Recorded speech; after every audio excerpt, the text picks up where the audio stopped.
బుల్లితెరపై అత్యంత popular reality షోలో big boss Telugu ఒకటి. ఎన్ని వివాదాలు వచ్చినా ఈ షో క్రేజ్ మాత్రం ఏమాత్రం తగ్గడం లేదు. అయితే ఈ షోలో పాల్గొన్న కొంతమంది కంటెస్టెంట్లు బయటకు వచ్చాక షాకింగ్ కమెంట్స్ చేస్తూ వార్తల్లో నిలుస్తున్నారు.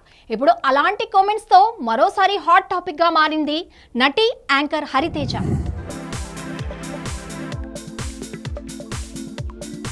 సినిమాలు, సీరియల్స్ తో మంచి గుర్తింపు తెచ్చుకున్న హరితేజ 2 సార్లు బిగ్ బాస్ తెలుగులో పాల్గొంది.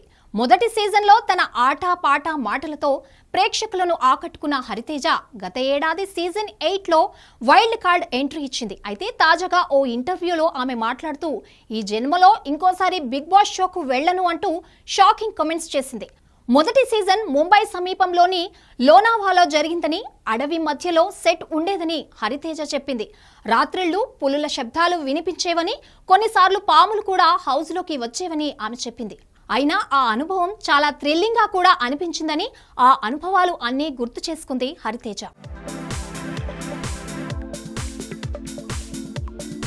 బిగ్ బాస్ తెలుగు మొదటి సీజన్ హోస్ట్ గా వ్యవహరించిన జూనియర్ ఎన్టీఆర్ తో జరిగిన సరదా సంభాషణలు ఇప్పటికీ గుర్తున్నాయని హరితేజ చెప్పింది. కానీ సీజన్ 8 తర్వాత మాత్రం తన అభిప్రాయం పూర్తిగా మారిపోయిందని, బయట నుండి వచ్చిన నెగటివ్ కామెంట్స్ వల్ల తన ఇమేజ్ దెబ్బతినిందని, ఆ ట్రోలింగ్ కారణంగా డిప్రెషన్లోకి వెళ్లిపోయానని హరితేజ అన్నారు.